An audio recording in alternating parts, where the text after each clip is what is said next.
Vamos lá, sou o professor Júlio César Santos. Atenção, hein? Com muito carinho, essa aula preparada para você. Então presta atenção, o material de apoio tem que estar na sua mão, material forte, material realmente completo. Faça uma leitura desse material, se entregue para o professor, no bom sentido, ok? Quando eu falo se entregue para o professor, o aluno fala, olha, feio, mas que papo é esse? No bom sentido, é claro. Então preste atenção, objeto de aula.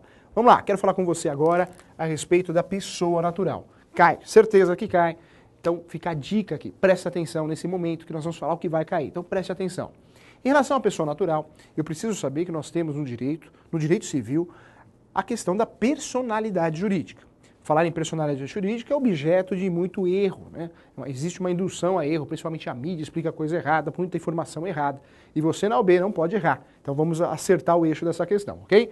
Então quando a gente fala de personalidade jurídica, vem a grande pergunta. Professor, quando alguém adquire a personalidade jurídica? Com o nascimento. Então nasceu, adquire a responsabilidade e a personalidade jurídica.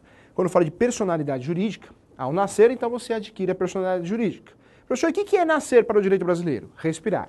Então nasceu, saiu do ventre materno da mãe, respirou, suspirou, pronto, nasceu. Ganhou personalidade jurídica.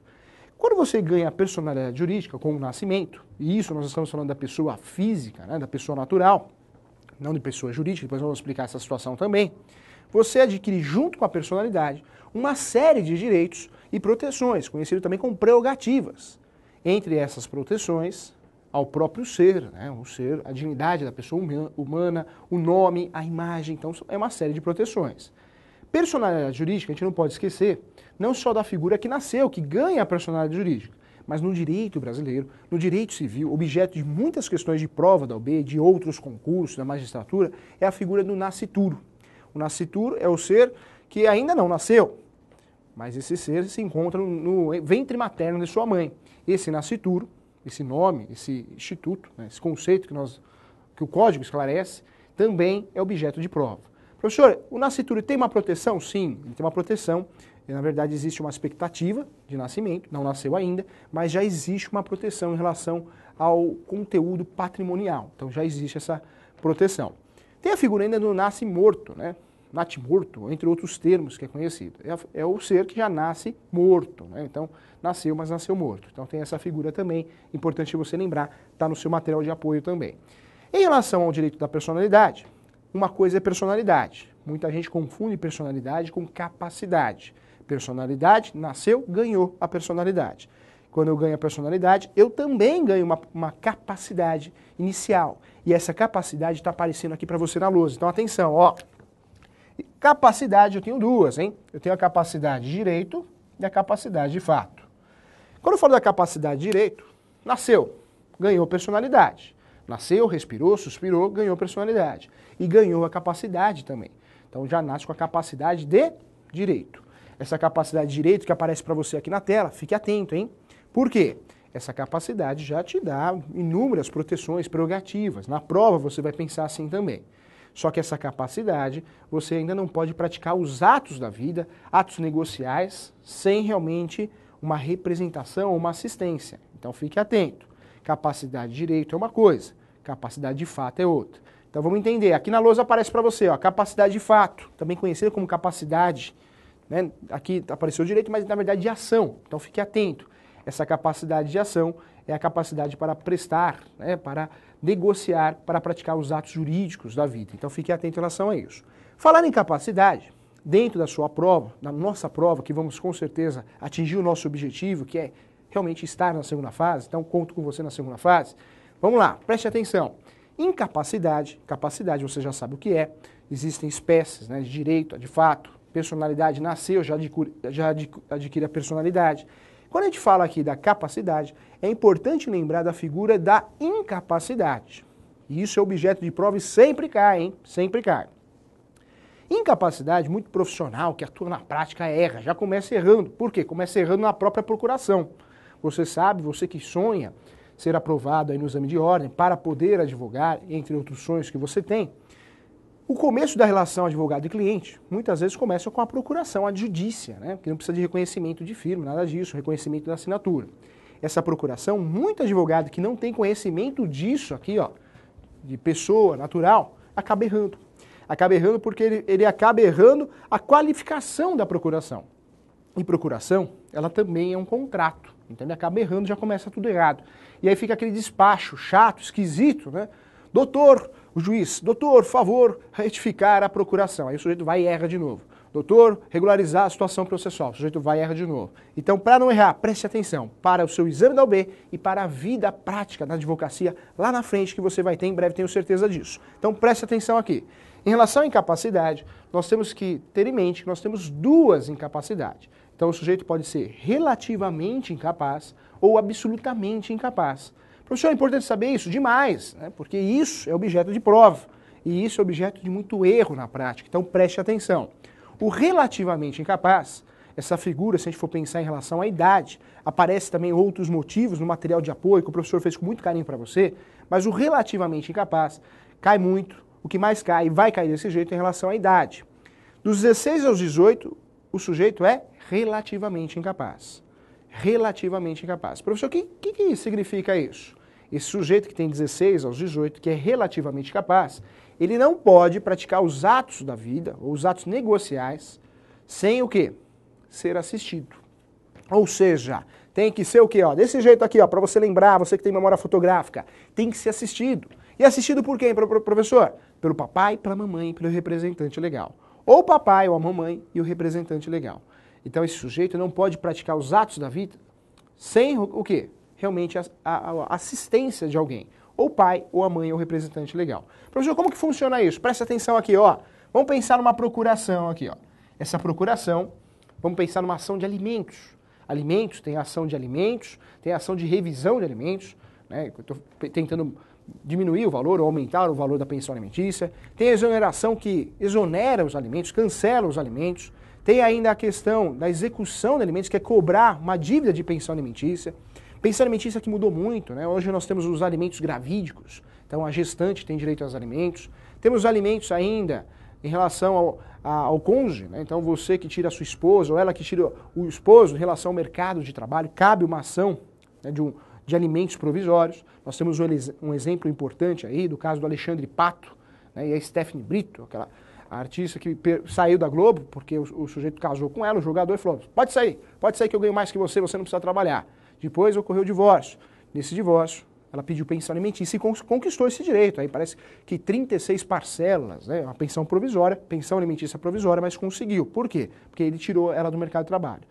Em relação a esses alimentos e a incapacidade, estou fazendo isso para ficar prático e dinâmico, é importante você saber que na procuração, mesmo que seja menor, uma criança, um adolescente, na procuração, quem é o cliente do advogado? É o filho, não a mãe. E tem muito colega na prática, no exame da OAB, a questão te induz a erro, coloca lá, Joana representando o seu filho. Não é assim. É o Joãozinho, ou o Ricardinho, filho, né, na ação de alimentos, representado ou assistido por quem? Pelo representante legal. Então o grande erro está na qualificação dessa ação. Para entender melhor tudo isso, vamos entender. Incapacidade relativa, em relação à idade, 16 aos 18. 16 aos 18 é uma incapacidade relativa. 16 aos 18, incapacidade relativa. Professor, o que acontece? O que muda em relação ao negócio jurídico? Muda que se esse sujeito praticar um ato, esse ato vai ser considerado, vai ser anulado. Ou seja, vai ocorrer a anulidade desse ato. Esse menor de 16 aos 18, ele é menor publi. Menor publi. Então fique atento em relação a isso.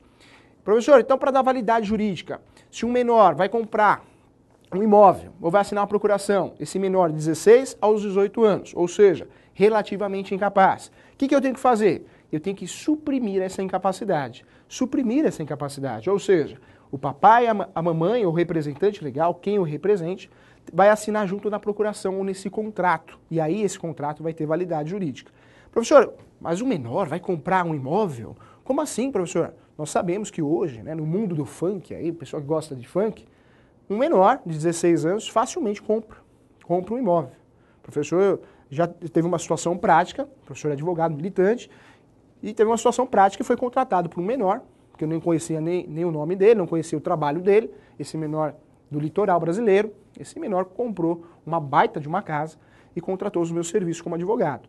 E esse sujeito pagou os honorários, e pagou bem, deu até caixinha, hein? Deu até caixinha. Por quê? Porque tem condições para isso. Tem condições. Então, esse sujeito, ele fazer por semana 20, 25 mil, 30 mil reais por semana de show, né? Então, muitas vezes o menor tem condições sim de praticar atos da vida, atos negociais. Então pratica, jogador de futebol, entre outras situações, um herdeiro de uma grande fortuna, uma grande herança. Então, com certeza não dá pra gente jogar fora o menor. E o menor, por isso, por esse motivo, objeto de muito erro, objeto de confusão, muita gente despreza, né, o menor. E para concurso, para exame da OAB, sempre cai. Então, fique atento. Relativamente incapaz, 16 aos 18, é relativamente capaz. O sujeito tem que ser assistido.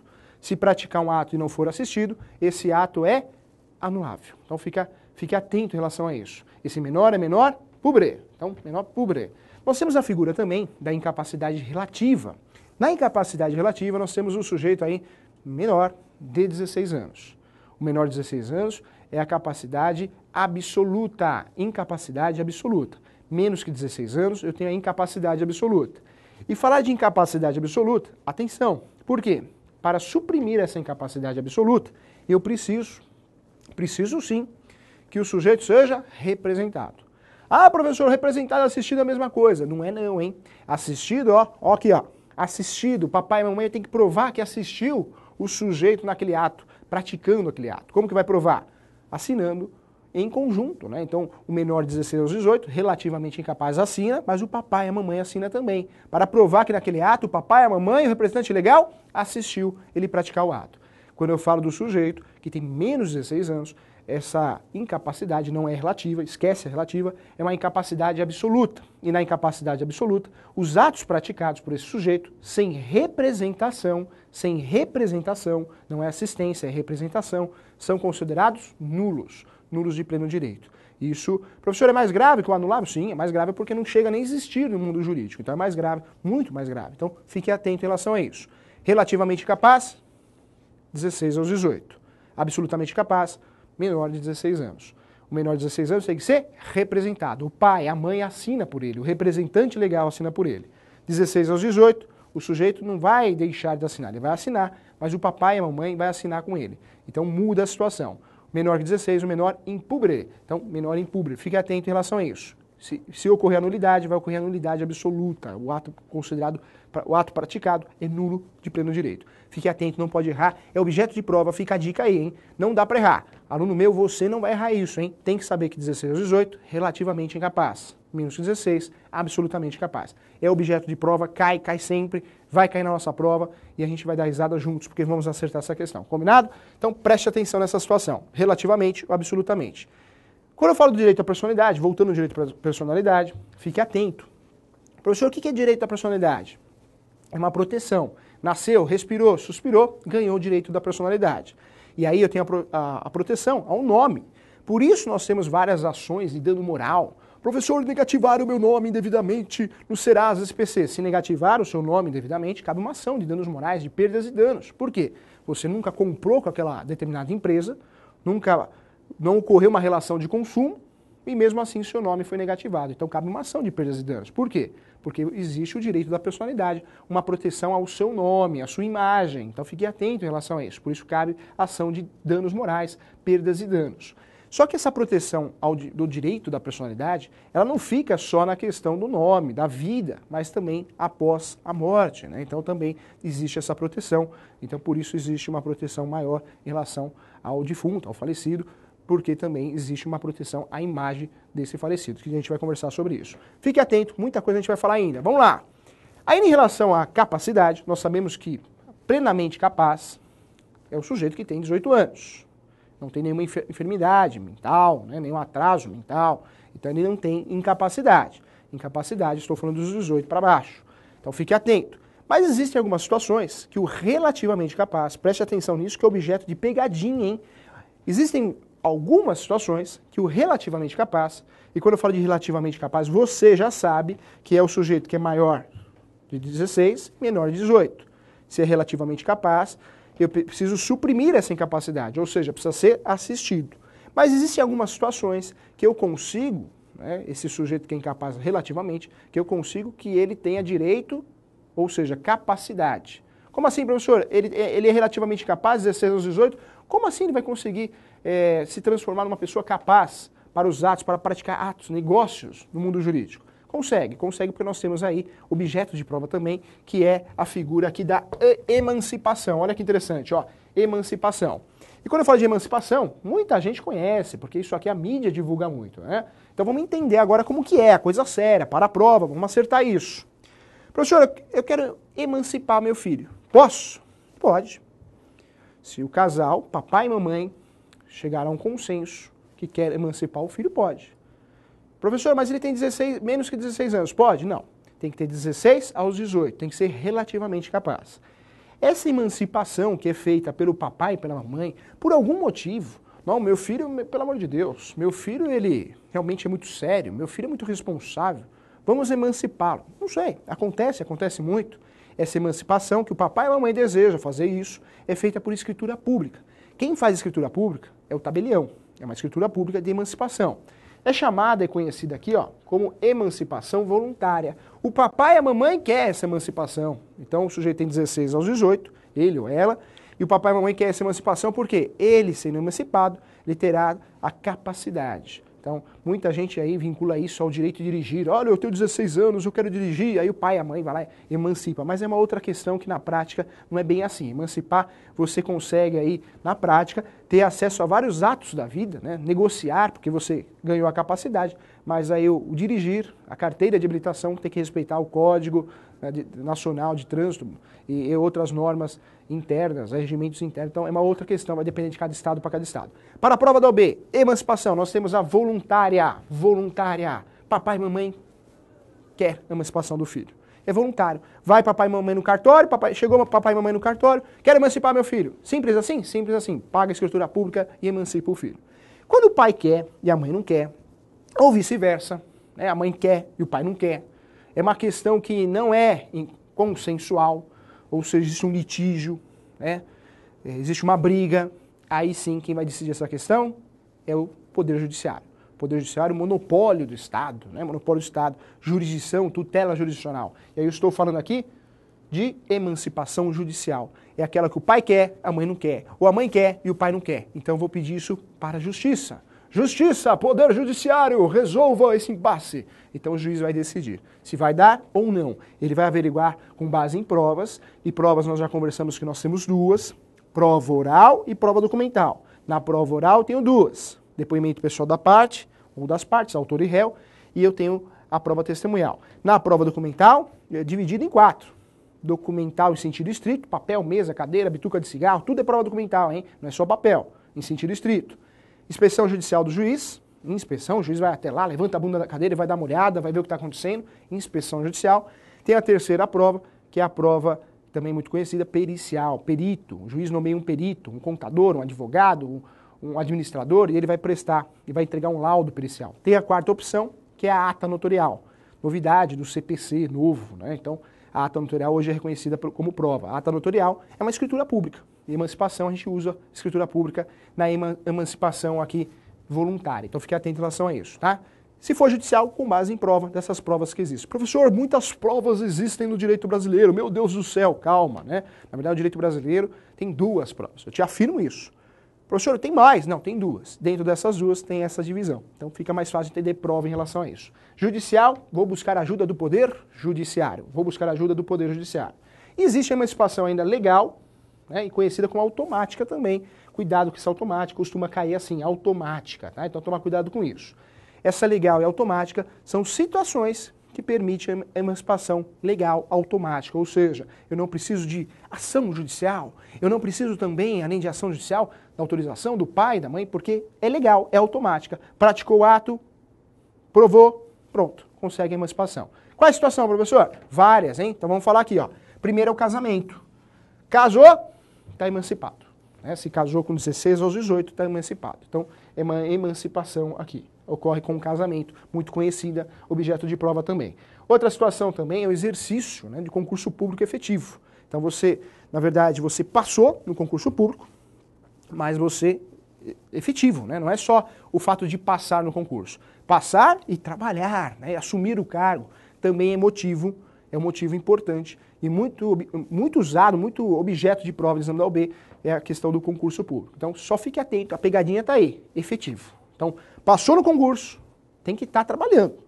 Se não está trabalhando, ó, só passou no concurso, já quero me emancipar. Não pode, hein? Tem que trabalhar, tem que assumir o cargo, tem que ser nomeado. Então a pegadinha está aí. Casamento também, tem que casar. Fiquei noivo, quero emancipação. Não, tem que casar, papel, casamento. Vários regimes de casamento que você sabe. Tem o regime aí de união universal, união parcial, tem também o regime de separação total de bens e aí o separação final nos aquestos, também o regime importante aí. Fique atento em relação ao casamento, tá? Outro tema importante é a colação de grau. Então o sujeito, né, que colar grau é se formar, mas é colar grau realmente, né, em curso superior dos 16 aos 18, colou grau, ou seja, se formou, só que colou grau de curso superior, considerado curso superior, também consegue essa emancipação legal ou automática. Então, isso permite que o sujeito de 16 aos 18, relativamente capaz, consiga realmente essa emancipação. Importante aqui, aparece para você também, cuidado. Ainda, vamos lá, tem mais motivo, hein? Presta atenção aqui, ó.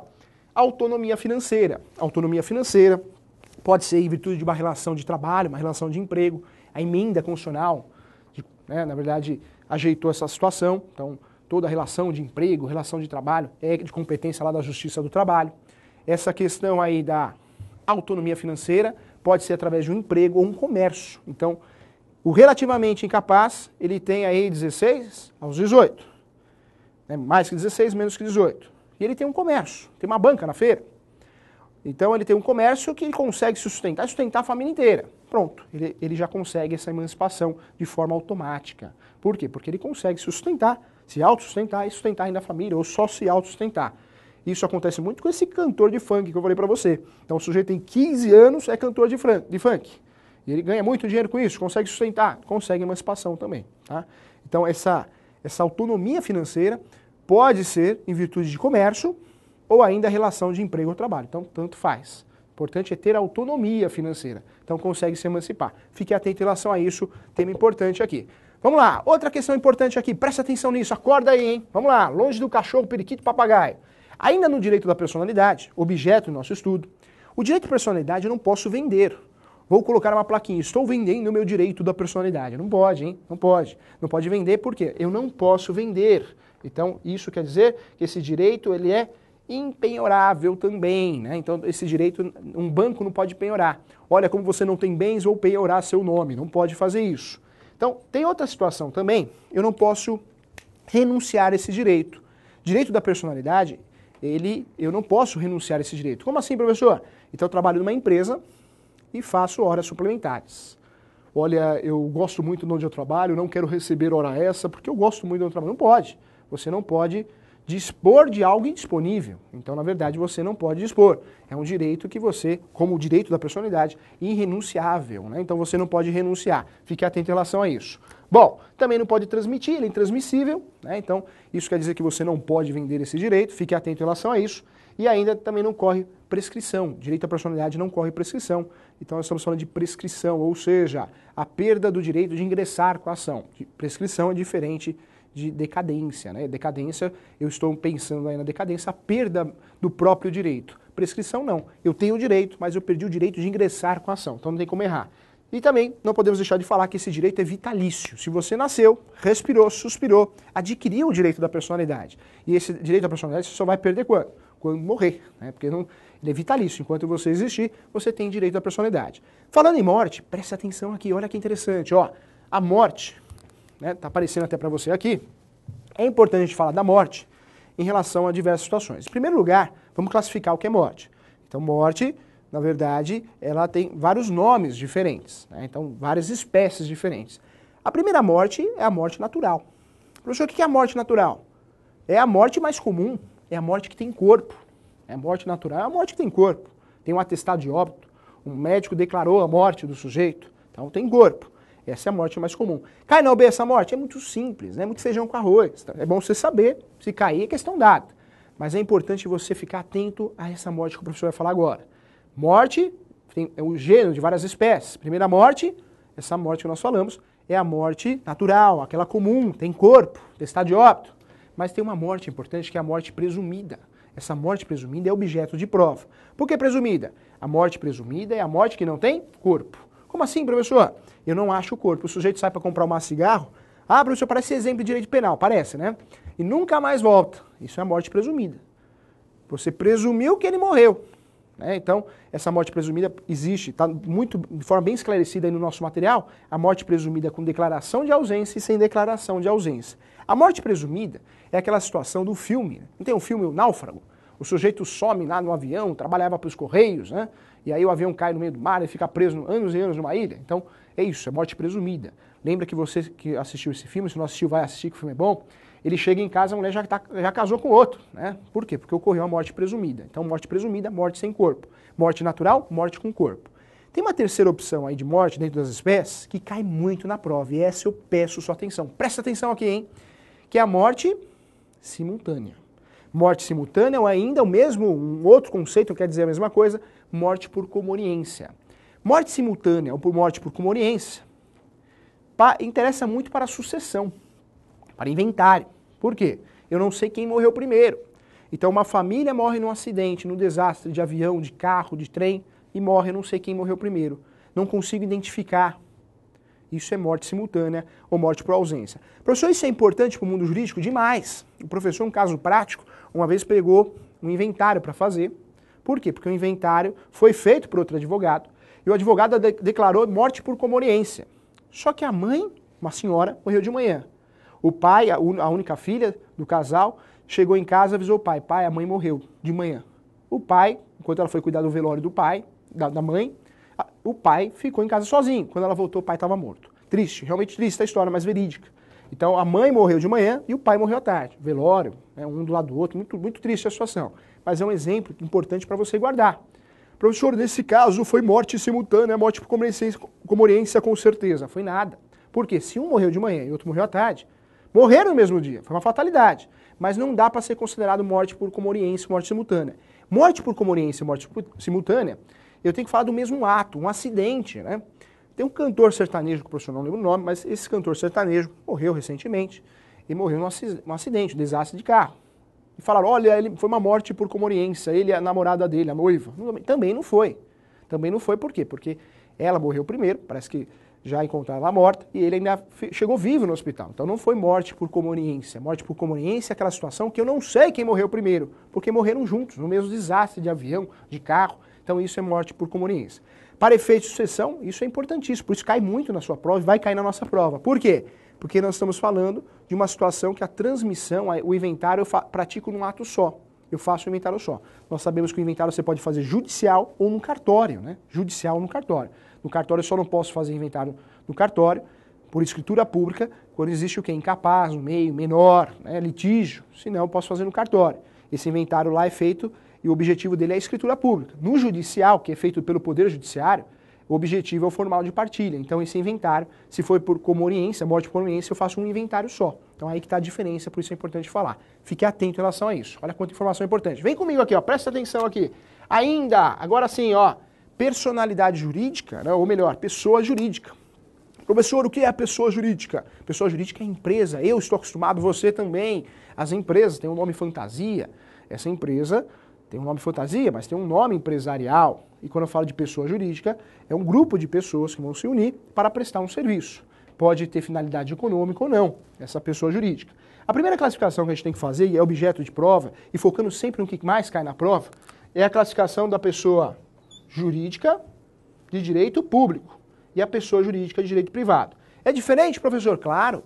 Pessoa jurídica de direito público, eu estou falando aí da pessoa jurídica dos entes federativos. O Estado, a União, o município são os entes federativos. Estou falando talvez de uma fundação pública, também é uma pessoa jurídica, né? Pessoa jurídica pública. Então, está vinculada ao Estado, ao Poder Judiciário, ao monopólio do Estado. Então, pessoa jurídica de interesse ou direito público. Fique atento em relação a isso. Quando eu falo dessa pessoa jurídica aqui, ó, presta atenção, privada, eu estou falando das sociedades, né? Então tem diversas sociedades. Sociedades é empresa, só que é empresa que tem finalidade lucrativa. Nós temos diversas sociedades aí. Então tá no material de forma completa também para você, mas é importante você saber essa diferença e é isso que cai na prova. Em relação à pessoa de direito público ou à pessoa de direito privado, eu preciso saber, e o processo civil usa muito isso na prática, mas é objeto do direito substancial, é objeto do direito material nosso aqui, então presta atenção, cai na prova, vem caindo muito, é a questão da teoria da desconsideração da personalidade jurídica. Essa teoria da desconsideração da personalidade jurídica nada mais é, num processo de execução ou cumprimento de sentença, ou seja, eu estou cobrando aquilo que eu ganhei, ou eu tenho um título executivo extrajudicial para cobrar aquilo, o que eu vou fazer? Eu vou ingressar com a ação. Se a empresa não tem patrimônio para responder daquela dívida, eu peço a desconsideração. Professor, o que significa isso? Eu peço a desconsideração da empresa e vou cobrar o sócio. Esse fenômeno, essa teoria, esse instituto, chama teoria da despersonalidade da pessoa jurídica. Isso ocorre também, pode ser objeto de prova, fique atento, de forma inversa. Eu cobro a pessoa jurídica, a empresa. Depois eu cobro o sócio. Mas eu posso cobrar a pessoa física, se não tem bens e ela tem empresa no nome dela, eu cobro a empresa depois. Então isso é a teoria da desconsideração da personalidade jurídica inversa. Eu cobro primeiro o sócio, depois eu cobro a empresa. Então, na verdade, ocorreu de forma inversa. Muito assunto, muita coisa boa, hein? Tudo que foi falado aqui é objeto de prova. Preste atenção. Incapacidade sempre cai. Tem que saber relativa e absoluta. Absoluta menos que 16 anos, relativa 16 aos 18. Então não dá para errar. Conte comigo, estamos juntos para essa aprovação. Corpo docente completo, bem preparado, estamos aqui para te ajudar, hein? Todo mundo está aqui, é preparado, sabe o que vai cair e o que não vai. Então a gente traz com muito carinho, focado no que vai cair. Preste atenção, leia o material também, se entregue aos professores da casa, tá bem? Um abraço para você.